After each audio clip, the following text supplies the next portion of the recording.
All right, so it is the winter of 1998, and Melissa Wolfenbarger was last heard around Thanksgiving in 1998 when she called her family from her husband's grandfather's house, and her mother, Norma Patton, had grown concerned when she did not receive her customary call from Melissa on her birthday. Now, when Melissa didn't call for Christmas that year, Norma was certain something was up.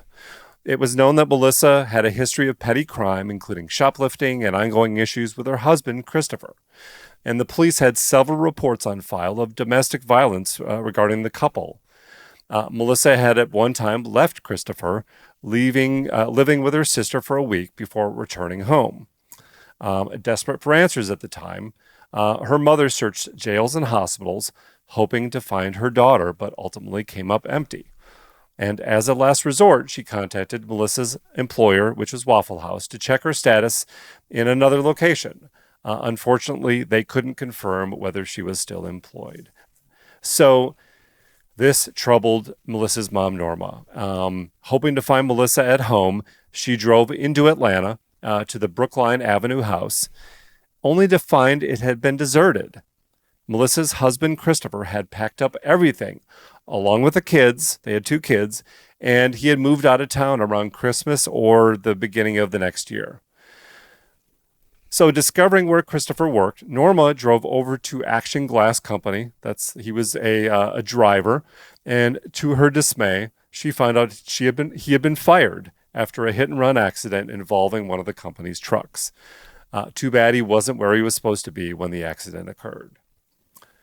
Let's fast forward to April of 1999, when a man walking through a wooded area in the area of Avalon Avenue and Hartford Place in southwest Atlanta stumbled upon a trash bag. Poking it with a stick, he discovered a severed head inside. Very disturbing. I'm out for a walk and there's a head in a bag. Yeah, you hear about that stuff every now and then. Something like that happened. Actually, just last week, a severed human head washed up on the beach in Florida. I don't know if you heard about that. Oh, no way. Yeah, I mean, it's just, there's so many things wrong with that, but I cannot imagine. Let's fast forward again to June 1999. It's about 35 days later, yet the case is tangled in bureaucracy, and they're not getting anywhere. The head was actually misidentified as a man's, and whenever her mother tried to report her as missing, police dismissed it through various jurisdictional issues, and so she wasn't really getting any progress being made. They brushed off the concern. They were saying there's no evidence of foul play, and by the way, her husband, Christopher, had not even reported her missing. So it wasn't until January of 2000 that they officially declared her missing. So it's cold. Nothing's happening. And this is wild. I mentioned this earlier. So 2003, and in a dark twist, Melissa's father, whose name is Carl Patton, pleaded guilty in 2003 to a string of 5 serial killings from 1973 to 1977, referred to as the Flint River Murders. So he's essentially a serial killer. Like he was the guy that did this. He was the dad of Melissa. That was nowhere on my radar when I was digging into this story, because it just popped up the news which I'll get to in a bit, of what has happened with Melissa's case. And somehow they shoehorn this little thing about her father, Carl Patton. Yeah, by the way, right? So he basically, I'm not going to get into his cases, but essentially by agreeing to confess to concealing deaths in burying some of the bodies that Carl did, his wife, Norma, Melissa's mother, came forward with some evidence in exchange for immunity. She got a little bit of a fine and 12 months probation as a result for not coming forward.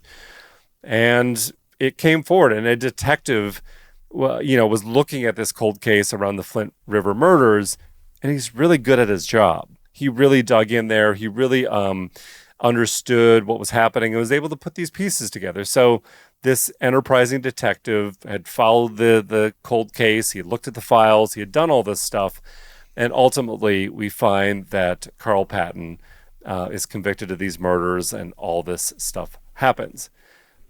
Interestingly, Carl is impressed by this detective's investigative work, and he asks the arresting officer to find Melissa.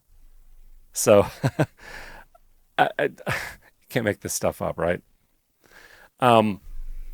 So in 2003, Fulton County Medical Examiner, they re-examined the remains, and they confirmed that the severed head, in fact, does belong to Melissa. And we'll show this, I think, or maybe we'll blur it out, but there's some press photos of the investigators. They're at a press conference kind of giving a briefing on that this is Melissa's head and all this stuff. And they had actually recreated a severed head of Melissa that is quite disturbing to see. It's kind of like a fake Halloween mask type of a thing, and it's like right next to them, next to the podium as they're giving a press conference. That's very disturbing to see. Yeah, that's weird. Did not expect that. So where do they go from here? So records would reveal that Christopher, her husband, was the last person to see Melissa alive, but he never reported her missing.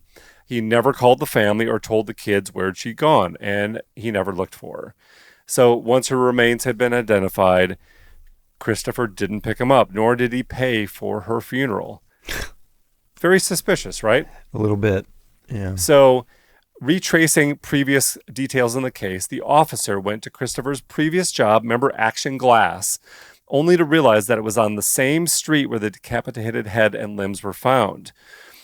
With this new information, the officer contacted Atlanta police to urge them to follow up on the case. But still, they're a long ways off. And some people that we know or know of talked about this in 2020 at CrimeCon.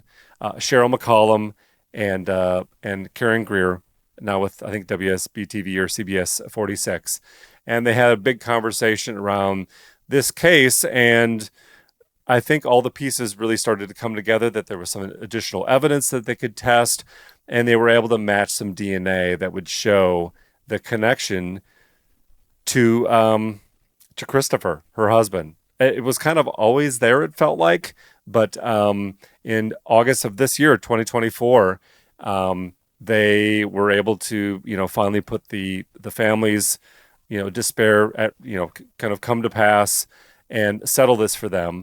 So her high school sweetheart, Christopher Wolfenbarger, father of her two children, was now behind bars for her murder. So at the press conference, standing next to her daughter, Tina Patton, Melissa's mother, Norma, addressed the press after police announced Christopher had been arrested. She said, "We have finally made it," Norma Patton declared. "He's in custody, and now we just need to get over the last hurdle and get him convicted." And so they're heading to trial on this one. It's just crazy. Again, no case is ever cold. No case is ever unsolved. But at the same time, it was kind of looking at him right in the face. It was always this guy. Well, yeah, I mean, I think that sounds obvious, but when you know those kind of details around his actions, but having a gut feeling doesn't solve a case, and it doesn't put somebody in jail. You've got to have the evidence. You've got to have enough to convict. But I'll say this, anybody who decapitates another human being, zero sympathy. Put them in jail for the rest of their life at a minimum. By the way, it's his wife, and by the way, they have kids. For sure, yeah, absolutely, yeah, and add that. But even just, it's just such a despicable thing to do to another human being. I mean, and this actually follows a pattern that I noticed in some of these cold cases where.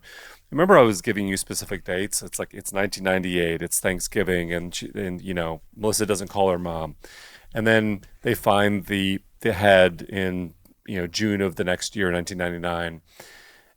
Hey, there's maybe some leads, and we're going to acknowledge that she's missing, 2000, and then Carl Patton, her father, is identified as the serial killer in the Flint River Murders, and he's going to come forward and confess, but also wants to get this investigated.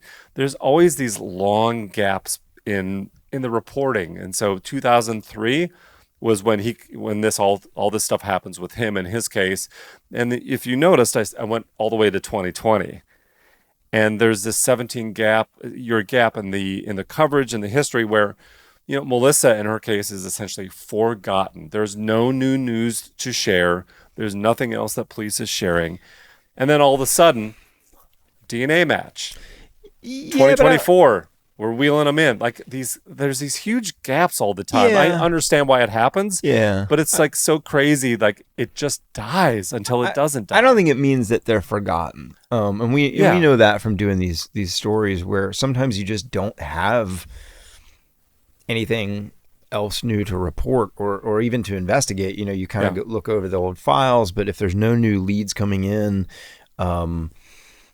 sometimes it just there's nothing new or there's nothing to do but wait sometimes. And then you get that somebody slips or something happens or you retest DNA with new technology and it then leads you to the next steps. But yeah, I mean, it's, and I think too, you got to remember it's unfortunate, but it just is that a lot of these police departments are understaffed and it's there are crimes happening every day. It's really unfortunate for families of victims like this that the cases have gone cold, but there's not enough people to have somebody on that case 24/7. I mean, it's not possible. And and I think too, to kind of go back to your point about the gaps and how that's expected and everything. I think you almost because I hadn't heard of this, and all of a sudden this 25-year-old cold case is essentially solved. It's remarkable how big of a deal it was that day that they announced it in August. I remember that. I was I've never heard of this. I remember all the, local sites had her picture splashed on, their homepages and everything. And it's almost to understand or know about that case, you actually have to remember it when it first happened. Otherwise, you don't have the institutional memory to be able to track it over many years. Yeah. And so for me, I didn't live here. Or I wasn't thinking about that, many years ago. And so it never hit my radar until the actual news came out in August, right? And so sometimes you just have to track these things for years to understand what the implications or what the case is really about. Which isn't possible either unless you have some tie or reason to follow that particular case. Because, there could be a case in whatever, I don't know, Escatawpa, Mississippi that, why would you follow that unless you had reason to? And there's a million of those, in the country. I go back to this, right? The Wayne Williams case. I remember living in Wisconsin, was 10 or 11 years old. I remember seeing it on the news and I just didn't remember anything. But when we actually covered it in Atlanta Monster, it's I had some institutional memory and some starting point of what happened and what the tragedy was to be able to be I really want to talk about this and make a podcast about it. It was just a little moment in my time, right? Which podcast was that? Atlanta Monster. Atlanta Monster. It doesn't ring You've heard of it. I've never talked about it before, right? The Atlanta Monster is to you what the Pacific Northwest is to me. It kind of started all this, the whole thing though. Yeah. Yeah. Well, luckily things like this happen. I think one good thing about true crime being such a popular format today is that these cases get even, remote cases, things that are being pulled from the depths of cold case files, all across the country, all across the world. It's just putting that back out there. And you never know who's listening. You never know what is going to break the case. It's happened many times. And so luckily it seems like it worked out in this case. And yeah. And we're one of those states where they do allow cameras and in the courtroom for YSL or any of these. And there's a case going on right now where they're literally live streaming this stuff on YouTube and then it automatically gets archived.